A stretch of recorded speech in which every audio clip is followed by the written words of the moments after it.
TS LAWCET ద్వారా ఎవరైతే 3 year LLB 5 year LLB చేద్దాం అనుకుంటున్నారో మనకు ఫేజ్ 1కి సంబంధించిన సీట్ అలాట్మెంట్ మనకు వెబ్సైట్లో అప్డేట్ చేయడం జరిగింది. సో ఈ పాటికి అందరూ లైక్ మీకు ఏ కాలేజీలో సీట్ వచ్చింది అది చూసుకునే ఉంటారు. సో ఈ వీడియోలో కంప్లీట్గా కొన్ని ఇంపార్టెంట్ పాయింట్స్ చెప్పడం జరుగుతుంది. ఫస్ట్ ఇంపార్టెంట్ పాయింట్ వచ్చేసి మనము ఫీజ్ ఎంత పే చేయాలి అండ్ ఫీ పేమెంట్ ఏ విధంగా పే చేయాలి అండ్ కొందరికి సీట్ రాలేదు, ఎందుకు రాలేదు, మీరు ఫేజ్ 2లో ఎలాంటి మిస్టేక్స్ చేస్తే మళ్ళీ సీట్ రాదో అండ్ కొన్ని ఇంపార్టెంట్ పాయింట్స్ చెప్పడం జరుగుతుంది. సో వీడియో ఎండ్ వరకు చూడండి. సో ఫస్ట్ పాయింట్ వచ్చేసి మనకు టీఎస్ లాసెట్ వెబ్సైట్లో మనకు 2 ఆప్షన్స్ ఉంటాయి. ఫస్ట్ ఆప్షన్ వచ్చేసి provisional allotment login phase 1. So ఇదొకటి ఉంటుంది. దాని కిందనే college wise list of provisionally selected candidate phase 1 ఉంటుంది. సో ఫస్ట్ దాంట్లో మనము జస్ట్ ఫేజ్ 1కి సంబంధించిన పర్సనల్ మన ఎవరి సొంతంగా వాళ్ళు సీట్ అలాట్మెంట్ చూసుకోవచ్చు.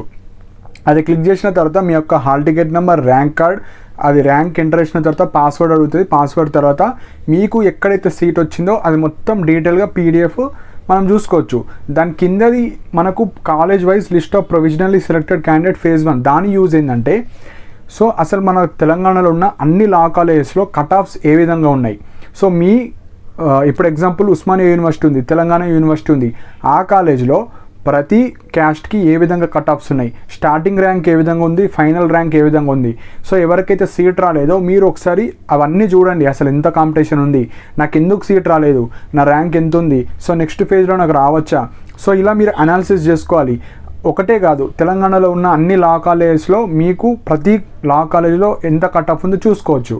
అండ్ పైన వచ్చేసి ప్రొవిజనల్ అలాట్మెంట్ లాగిన్. సో దాని గురించి ఫస్ట్ చెప్తాను. సో ఫస్ట్ ఇంపార్టెంట్ పాయింట్ వచ్చేసి మీ యొక్క పర్సనల్ డీటెయిల్స్ కావచ్చు, ఎడ్యుకేషనల్ డీటెయిల్స్ కావచ్చు, క్యాస్ట్, మనకు మొత్తం ఆ PDFలో ఆ ప్రింట్ మనం స్క్రీన్ షాట్ తీసుకొని పెట్టుకోండి. ఫస్ట్ దాని మీద ఏవైతే డీటెయిల్స్ ఉన్నాయో అన్నీ పర్ఫెక్ట్గా కరెక్ట్గా వచ్చినాయో అన్నీ చూసుకోండి. సో ఏమైనా మిస్టేక్స్ ఉంటే మీరు రేపు వాళ్ళకి కాల్ అన్న చేసి చెప్పండి, లేదంటే ఈమెయిల్ సర్వీస్ ద్వారా మీకు ఎడిట్ ఆప్షన్ కూడా ఇస్తారు. ఏమైనా మిస్టేక్స్ ఉంటేనే మెయిన్గా ఉన్న పాయింట్స్ అన్నీ పర్ఫెక్ట్ ఉంటే ఓకే, పర్సనల్ డీటెయిల్స్ కావచ్చు, ఎడ్యుకేషనల్ డీటెయిల్స్ కావచ్చు అన్నీ. ఇప్పుడు మనకు మెయిన్ పాయింట్ వచ్చేసి ఫీ డీటెయిల్స్. సో ఇక్కడ 2 types ఆఫ్ క్యాండిడేట్స్ ఉంటారు. మనకు వచ్చేసి ఫీజు రియంబర్స్మెంట్ వాళ్ళు ఉంటారు, సెకండ్ క్యాండిడేట్ వచ్చేసి నాన్ ఫీజు రియంబర్స్మెంట్ వాళ్ళు ఉంటారు. అండ్ ఫీజు రియంబర్స్మెంట్లో కూడా 2 types ఉంటారు మళ్ళీ, ఫుల్ ఫీజు రియంబర్స్మెంట్ వాళ్ళు, partial fees reimbursement. So first fees reimbursement గురించి మాట్లాడదాం. సో మనకు అలాట్మెంట్ ఆర్డర్ మీనే మీరు ఎంత పే చేయాలి, టోటల్ మీకు ఫేజ్ 1కి ఒక కాలేజ్ బుక్ చేసుకోవడానికి ఎంత పే చేయాలో చూపిస్తుంది. ఎగ్జాంపుల్గా SC ST కావచ్చు, మైనారిటీస్ వాళ్ళు మీకు ఫుల్ ఫీజు రియంబర్స్మెంట్ వస్తుంది. ఎవరికైతే ఇన్కమ్ సర్టిఫికేట్ ఉంటుందో వాళ్ళకు ఫీజు రియంబర్స్మెంట్ వస్తుంది. మీకు గ్రీన్ ఫండ్ ఒకటే చూపిస్తుంది. సో మనకు ఫీ డీటెయిల్స్లో కోర్స్ ఫీ పర్ యానం ఉంటుంది, దాని కింద గ్రీన్ ఫండ్ ఉంటుంది, total amount to be paid. So ఇవి 3 ఇంపార్టెంట్ పాయింట్స్ ఉంటాయి కదా, మనం లాస్ట్ది మాత్రమే ఎంత ఉంటుందో అంత పే చేయాలి. ఏది total amount to be paid. So మీరు అది మాత్రమే ఎంత ఉందో అది మాత్రమే చూడాలి. మనకు కోర్స్ ఫీ అనేది కాలేజ్ వాళ్ళు పెట్టిన కోర్స్ ఫీ, కానీ గవర్నమెంట్ నుంచి మనకు స్కాలర్షిప్ కావచ్చు, రియంబర్స్మెంట్ కావచ్చు ఒకటే. స్కాలర్షిప్ అన్న ఫీజు రియంబర్స్మెంట్ ఒకటే. అది ఎంతైతే ఇస్తుందో అది తీసేసి ఫైనల్ అమౌంట్ మనం ఎంత కట్టాలి కాలేజ్కి అది మాత్రమే ఇస్తుంది. సో ఇక్కడ మనకు ఫీజు రియంబర్స్మెంట్ వాళ్ళు ఎవరైతే ఇన్కమ్ ప్రాపర్గా ఉంటే మీకు ఫీజు రియంబర్స్మెంట్ వస్తుంది. మిస్టేక్స్ చేసిన వాళ్ళు 2023 పెట్టిన వాళ్ళు ఇప్పటికైనా ఏమన్నా మీ దగ్గర సర్టిఫికేట్ ఉంటే రేపు మీరు కాల్ చేసి ఎడిట్ అన్న చేసుకోవచ్చు, లేదంటే professor G. Rama Reddy distance education కానీ రావచ్చు. కానీ ఈమెయిల్ సర్వీస్ ద్వారా మీరు మంచి సర్టిఫికేట్ మీకు వ్యాలిడ్ ఉంటే 2024ది మీరు ఎడిట్ కూడా చేసుకోవచ్చు. మళ్ళీ ఇంకొకసారి అలాట్మెంట్ ఇస్తారు. సో సెకండ్ పాయింట్ BC వాళ్ళు. సో BC వాళ్ళకు ఫుల్ ఫీజు రియంబర్స్మెంట్ కొందరికి ఇస్తారు, కొందరికి పార్షియల్ ఫీజు రియంబర్స్మెంట్ ఇస్తారు. సపోజ్ ఒక కాలేజీలో 30,000 ఉందనుకోండి, గవర్నమెంట్ నుంచి 15,000 ఇవ్వచ్చు, 20,000 ఇవ్వచ్చు. ఎవ్రీ ఇయర్ వాళ్ళ దగ్గర ఉన్న ఫండ్స్ ప్రకారంగా వాళ్ళు ఫిక్స్డ్ అమౌంట్ అందరికి ఇస్తారు BC వాళ్ళకు. సో BC వాళ్ళు ఏం చేయండి అంటే ఫస్ట్ మీరు కూడా కోర్స్ ఫీ పర్ యానం ఉంటుంది, అది చూడొద్దు, అది కాలేజ్ వాళ్ళు పెట్టిన ఫీ. మనకు టోటల్ అమౌంట్ టు బి పేడ్ ఉంటుంది కదా, దాని కిందది అది ఎంతైతే వస్తుందో అది మీరు పే చేయాలి.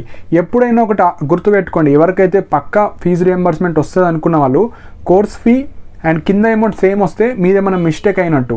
సపోజ్ పైన ఒక 20,000 వచ్చి కింద 5,000, 3,000, 8,000 వస్తే మీకు ఫీజు రియంబర్స్మెంట్ వచ్చినట్టు. సో గవర్నమెంట్ నుంచి ఎంతైతే వస్తుందో అది మైనస్ చేసి మిగతా అమౌంట్ మీకు అడుగుతుంది. సో ఇది మనకు ఫీజు గురించి అండి. సో క్లారిటీగా చెప్పానని అనుకుంటున్నాను. ఒకటే పాయింట్, కింద టోటల్ అమౌంట్ టు బి పేడ్ అని ఎంత వస్తుందో అది మీరు పే చేయాలి. ఏమైనా మిస్టేక్ ఉంటే ఎడిట్ ఆప్షన్ చేసుకొని కొత్తగా మళ్ళీ ఫీజు రియంబర్స్మెంట్ వాళ్ళు చేసి మళ్ళీ మీకు ఇస్తారు. సో ఏం వరి అవ్వకండి. సో నెక్స్ట్ వచ్చేసి మనకు ఇది ఫీ డీటెయిల్స్ గురించి. నెక్స్ట్ వచ్చేసి ఇన్స్ట్రక్షన్స్. ఇది చాలా చాలా ఇంపార్టెంట్. సపోజ్ ఇక్కడ 2 టైప్ ఆఫ్ పీపుల్ ఉంటారు. సపోజ్ మీకు కాలేజ్ ఫస్ట్ ఫేజ్లో సీట్ రాలేదనుకోండి, మీకు ఎందుకు రాలేదంటే ఫస్ట్ పాయింట్ వచ్చేసి మీకు పెద్ద ర్యాంక్ అన్నా ఉండొచ్చు. సెకండ్ పాయింట్ మీకు ఎక్కువ వెబ్ ఆప్షన్స్ పెట్టలేరేమో, అదొకటి. థర్డ్ వచ్చేసి మీ క్యాస్ట్లో మీకు హెవీ కాంపిటీషన్ ఉంది. నెక్స్ట్ పాయింట్ ఇంపార్టెంట్ వచ్చేసి అసలు లా కాలేజ్ చాలా తక్కువ ఉన్నాయి. సో ఇవన్నీ ఫ్యాక్టర్స్ వల్ల కొందరికి సీట్ రావడం జరగలేదు. సో మీరు ఏం వరి అవ్వకండి. నెక్స్ట్ ఫేజ్లో ఏం చేయండి అంటే ఎక్కువ వెబ్ ఆప్షన్స్ పెట్టండి. అండ్ ఇప్పుడు మీరు ఏం చేయాలంటే మనకు college wise list of provisional list ఉంది కదా, అందులో మీరు చూడాలి అసలు ఏ కాలేజ్లో ఏ విధంగా కట్ ఆఫ్ ఉంది, నెక్స్ట్ మనం ఎన్ని కట్ ఆఫ్స్ పెట్టాలి. లేదు అంటే మనం డైరెక్ట్ మేనేజ్మెంట్ సీట్స్లో కాలేజ్కి వెళ్ళి అడ్మిషన్స్ కూడా తీసుకోవచ్చు. సో అక్కడ కూడా వేకెన్సీస్ ఉంటే వాళ్ళు ఇస్తారు. సో ఈ విధంగా కూడా మీరు వెళ్ళొచ్చు. కౌన్సిలింగ్ ద్వారా నాకు వచ్చేటట్లేదు, నాకు పెద్ద ర్యాంక్ ఉంది కానీ లా ఇంట్రెస్ట్ ఉంది అంటే పేమెంట్ ద్వారా వెళ్ళొచ్చు. లేదు నాకు వచ్చే ఛాన్స్ ఉంది అనుకున్న వాళ్ళు సెకండ్ ఫేజ్ పెట్టాలి. సో ఇంకొక డౌట్ రావచ్చు. సో ఇక్కడ ఎవరికైతే సీట్ అలాట్మెంట్ వచ్చిన వాళ్ళు మీకు 2 ఆప్షన్స్ ఉంటాయి. ఫస్ట్ ఆప్షన్ వచ్చి సపోజ్ మీకు నచ్చిన కాలేజ్ వచ్చింది ఫేజ్ 1లో, నాకు ఉస్మానియా అనుకుంటే ఉస్మానియా వచ్చింది, తెలంగాణ అనుకుంటే తెలంగాణ వచ్చింది, లేదు నేను ఒక ప్రైవేట్ కాలేజ్ అనుకున్నా అదే వచ్చింది. సో మీరేం చేయండి, 2 ఆప్షన్స్ ఉంటాయి. ఆ కాలేజ్ ఆన్లైన్ పక్కా ఇప్పుడు ఎంతైతే ఫీ చూపిస్తుందో మీరు ఆన్లైన్లో ఫస్ట్ ఫీ పే చేయాలి. ఫీ పే చేసిన తర్వాత మీరు ఏ కాలేజ్ అయితే వచ్చిందో ఆ కాలేజ్కి సర్టిఫికేట్ వెరిఫికేషన్కి వెళ్ళాలి. సో మనకు అలాట్మెంట్ ఆర్డర్లో కింద కనిపిస్తుంది ఏ రోజు నుంచి ఏ రోజు వరకు వెళ్ళాలి. ఆ రోజు లైక్ స్టార్టింగ్ టు ఎండింగ్లో ఏదో ఒక రోజుకి వెళ్ళొచ్చు, మీ ఇష్టం, కానీ తొందరగా వెళ్తే బెటర్. సో మీరు ఫస్ట్ ఆన్లైన్లో ఫీజు కట్టాలి. ఫీజు కట్టిన తర్వాత సర్టిఫికేట్స్ ఒరిజినల్స్, దానికి సంబంధించిన ఒక 2 to 3 sets of xerox, photo copies, Aadhaar card అన్నీ తీసుకెళ్ళి అక్కడ మీకు ఏదైతే కాలేజ్ వచ్చిందో ఆ కాలేజ్కి వెళ్ళి సర్టిఫికేట్ చూపించాలి. వాళ్ళు టీసీ తీసుకుంటారు. సపోజ్ టీసీ లేని వాళ్ళు మీరు మేనేజ్ చేసి ఒక లెటర్ రాసి, సార్ నేను ఈ ఇయర్ పాస్డ్ అవుట్, లేదు అంటే నాకు ఫీజు రియంబర్స్మెంట్ వల్ల నాకు టీసీ ఇవ్వలేరు, సో దాని బదులు నేను కోర్స్ కంప్లీషన్ అని ఇస్తా, కస్టోడియన్ అని ఇస్తా, అవి కూడా లేకపోతే నేను వితిన్ 1 వీక్లో నేను మీకు ప్రొడ్యూస్ చేస్తా, లేదంటే ఫేజ్ 2 వరకు నేను తెచ్చిస్తా అని మీరు కన్విన్సింగ్గా అక్కడ మాట్లాడితే మీ సీట్ మీకు ఉంటుంది. ఎందుకంటే మనకు ఆల్రెడీ ఫీజు కట్టేసి ఉంటాం కాబట్టి మీకు ఏం ప్రాబ్లం లేదు. మీరు అక్కడ కన్విన్స్ చేస్తే మీకు సీట్ ఉంటుంది, ఏం ప్రాబ్లం కాదు. సో ఇది ఫస్ట్ స్టెప్. అంటే మీకు నచ్చిన కాలేజ్ వస్తే ఫీజు కట్టేసి మీకు ఎంతైతే అమౌంట్ చూపిస్తే ఫీజు కట్టేసి కాలేజ్కి వెళ్ళి సర్టిఫికేట్ సబ్మిట్ చేసి వచ్చేయాలి. సో మీది కౌన్సిలింగ్ అయిపోతుంది. సెకండ్ పాయింట్, సపోజ్ మీరు ఒక కాలేజ్ అనుకున్నారు కానీ ఇంకొక కాలేజ్ వచ్చింది.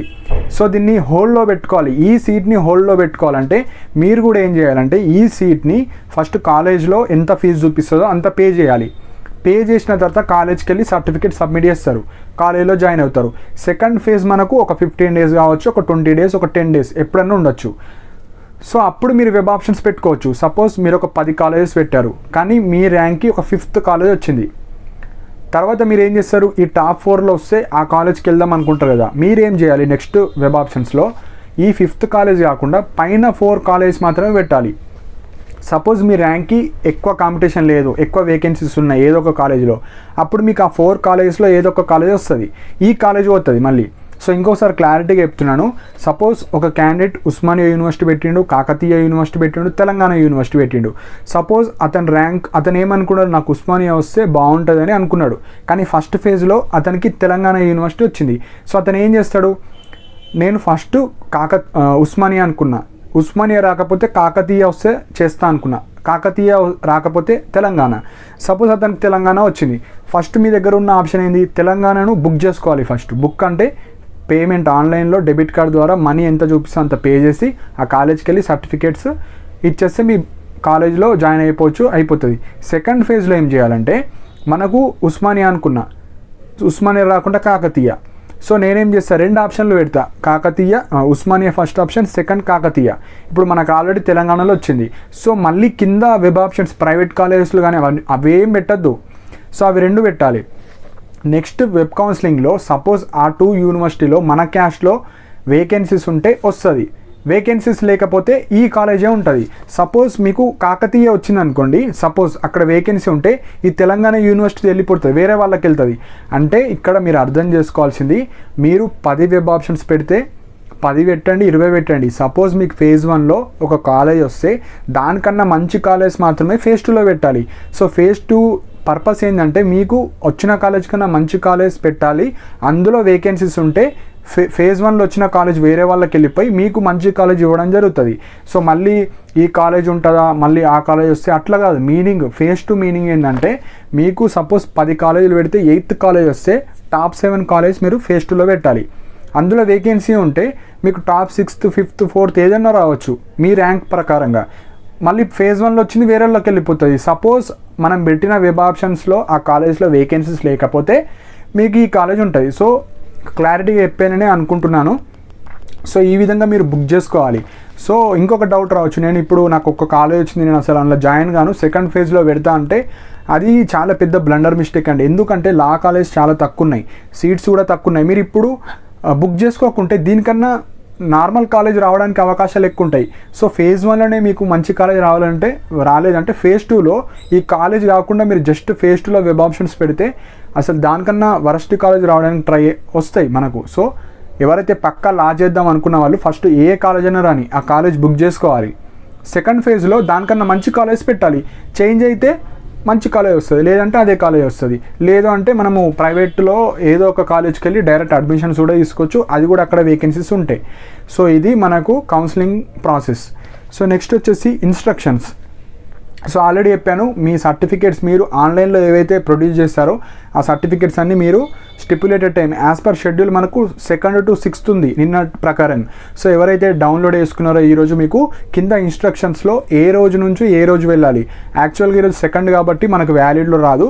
సో రేపటి నుంచి 3rd, 4th, 5th, 6th మీకు 7th అయితే 7th వరకు, 6th అయితే 6th లాస్ట్ వరకు మీకు కింద ఇన్స్ట్రక్షన్స్లో డేట్స్ ఉంటాయి. సో ఆ డేట్స్ చూసి మీరు ఏదో ఒక రోజు వెళ్ళి కాలేజ్కి ఒరిజినల్స్ చూపించి టీసీ ఇచ్చేసి 1 set or 2 sets జిరాక్స్ వాళ్ళకి ఇచ్చేసి ఫోటో కాపీస్ కూడా ఒక 3 తీసుకెళ్ళండి. ఒకటి ఇచ్చేస్తే అక్కడ ఏమైనా అవసరం ఉంటే వాళ్ళు తీసుకుంటారు. సో ఆ విధంగా మీరు బుక్ చేసుకోవాలి. మీకు కొన్ని డేస్ తర్వాత క్లాసెస్ స్టార్ట్ అవుతాయి, లేదంటే ఫేజ్ 2 యొక్క సడన్గా 1 weekలో మళ్ళీ రావచ్చు, మళ్ళీ వెబ్ ఆప్షన్స్ ఇవ్వచ్చు, మళ్ళీ చేంజ్ అయితే ఆ కాలేజ్కి వెళ్ళొచ్చు. సో ఈ విధంగా కౌన్సిలింగ్ ప్రాసెస్ ఉంటుంది. ఇప్పుడు పేమెంట్ ఏ విధంగా మనం పే చేయాలి ఇప్పుడు చెప్తాను. సో ఫస్ట్ వచ్చేసి మీకు మనకు ఫీజ్ డీటెయిల్స్ పర్ఫెక్ట్ పడ్డాయా, ఓకే పే చేయండి. ఫీ డీటెయిల్స్ పర్ఫెక్ట్ పడకపోతే రేపు మీరు కాల్ చేసి ఎడిట్ చేసుకున్న తర్వాతనే పే చేయాలి. సో ఫస్ట్ పాయింట్ వచ్చేసి మీ యొక్క డెబిట్ కార్డ్ మాత్రమే వాడాలి. వేరే వాళ్ళది లైక్ నెట్ షాప్ అవుతుంది, జిరాక్స్ సెంటర్ అవుతుంది, మీ సేవ అవుతుంది వాడకండి. ఎందుకంటే రీఫండ్ అయినప్పుడు మీకు ఆ అకౌంట్కి మాత్రమే రీఫండ్ చేస్తారు. ఎగ్జాంపుల్ ఫస్ట్ ఫేజ్లో ఒక 25,000 కాలేజ్ వచ్చింది, సెకండ్ ఫేజ్లో 16,000 ఫీజు ఉన్న కాలేజ్ వస్తే మనకేమో ఆ 9,000 మనకు రీఫండ్ చేయాలి కదా, ఎక్కడ చేస్తారు, మన అకౌంట్కే రీఫండ్ చేస్తారు. సో ఆ మిస్టేక్స్ చేయకండి. మీ కార్డు మీకు తెలిసిన వాళ్ళ కార్డు మాత్రమే యూజ్ చేయండి. So first debit card or internet banking కూడా వాడచ్చు, కానీ ఫోన్పేలు, గూగుల్ పేలు అస్సలు వాడకండి. అవి యాప్స్ కాబట్టి ఇవన్నీ మన గవర్నమెంట్ ట్రాన్సాక్షన్స్, ఒకటే అకౌంట్కి వెళ్ళిపోతాయి ఫీజు. సో అక్కడ స్ట్రక్ అయితే మళ్ళీ మీకు ప్రాబ్లం అవుతుంది. సో ఆ మిస్టేక్స్ చేయకండి. సో ఫస్ట్ వచ్చేసి మనకు ఏ విధంగా మనము ఫీ పేమెంట్ చేయాలో ఇప్పుడు చెప్తాను. ఫస్ట్ వచ్చేసి మనకు ఆ గ్రీన్ కలర్ది ఉంది కదా, అది మాత్రమే మనం పే చేయాలి. సో అంత అమౌంట్ మనకు డెబిట్ కార్డ్లో ఉందో లేదో చూస్ చేసుకోండి. ఎవరికైతే ఫీజు 0 చూపించి ఓన్లీ గ్రీన్ ఫండ్ కనిపిస్తుందో మీకు 100 చూపిస్తే 100 అమౌంట్ కట్టేస్తే మీకు సీట్ బుక్ అయిపోతుంది.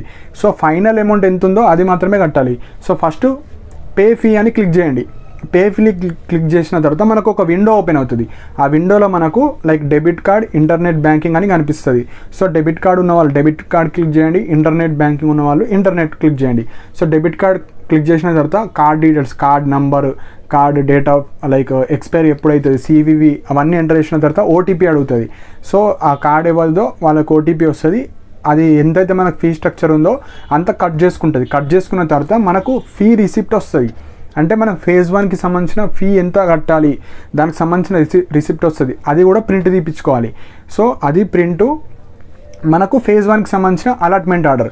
సో ఇవి 2 ప్లస్ మన ఒరిజినల్ సర్టిఫికేట్స్, దానికి సంబంధించిన జిరాక్స్ సెట్స్ ఒక 2-3 తీసుకెళ్ళి మనం కాలేజీలో సబ్మిట్ చేయాలి. సో ఈ విధంగా మీరు ఫీ అనేది ఆన్లైన్లో పే చేయాలి. ఇంకా కొందరు డౌట్ రావచ్చు, పక్కా ఆన్లైన్లో పే చేయాలి. ఆన్లైన్లో పే చేసిన తర్వాత రిసిప్ట్ డౌన్లోడ్ చేసుకొని కాలేజ్కి వెళ్తేనే సీట్ బుక్ అవుతుంది.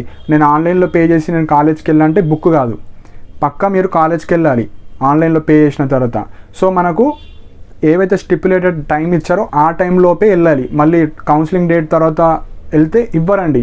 సో మెయిన్ పాయింట్ ఇది, ఉన్న డేట్స్లోనే తొందరగా వెళ్ళడానికి ట్రై చేయండి. సో రేపు ఎల్లుండి అలా వెళ్తే బెటర్. ఏమన్నా ఇష్యూస్ ఉన్నా మీరు తొందరగా దాన్ని రెక్టిఫై చేసుకుంటారు. సో ఇవి మెయిన్ పాయింట్. సో ఈ విధంగా మీరు ఫేజ్ 1లో బుక్ చేసుకోవాలి. సో ఫేజ్ 2 యొక్క నోటిఫికేషన్ 1 వీక్లో కావచ్చు, 10 డేస్లో వస్తుంది. మళ్ళీ మీరు వెబ్ ఆప్షన్స్ పెట్టుకోవచ్చు. సో ఇవి మెయిన్ పాయింట్ అండి. సో ఎవరికైతే సీట్ రాలేదో ఏం బాధపడకండి, మీకు కూడా వస్తాయి సీట్స్. కాకపోతే సెకండ్ ఫేజ్లో మీరు జాగ్రత్తగా వెబ్ ఆప్షన్స్ అనేవి ఎక్కువ పెట్టాలి. సెకండ్ పాయింట్, ఎక్కడెక్కడ ఏ కాలేజీలో కట్ ఆఫ్స్ ఉన్నాయో college wise list of provisional selected అది క్లిక్ చేసుకొని మీరు చూడండి, ఒక ఐడియా వస్తుంది. అండ్ ఎవరైతే ఫేజ్ 1లో సీట్ వచ్చిందో మీకు నచ్చినా నచ్చకపోయినా ఆ కాలేజ్ ఫస్ట్ బుక్ చేసుకొని సెకండ్ ఫేజ్లో మీరు ఇంకా వెబ్ ఆప్షన్స్ ఇవ్వచ్చు. చేంజ్ అయితే వేరే కాలేజ్ వచ్చి ఈ కాలేజ్ వెళ్ళిపోతుంది, లేదంటే ఇదే కాలేజ్ ఉంటుంది. సో ఇంకొక పాయింట్ ఏంటంటే, మీకు నచ్చకపోతే ఫస్ట్ ఫేజ్లోనే సీట్ని క్యాన్సిల్ చేసుకుంటే మొత్తం రీఫండ్ ఇస్తారు మనీ. అదే సెకండ్ ఫేజ్లో మీకు కాలేజ్ వద్దు, అడ్మిషన్ క్యాన్సిల్ చేసుకుంటా అంటే 50% అమౌంట్ కూడా ఇస్తారు. సో ఈ ఫెసిలిటీస్ కూడా ఉంటాయి కాబట్టి ఫస్ట్ ఫేజ్లో వచ్చిన కాలేజ్ మీరు బుక్ చేసుకోండి.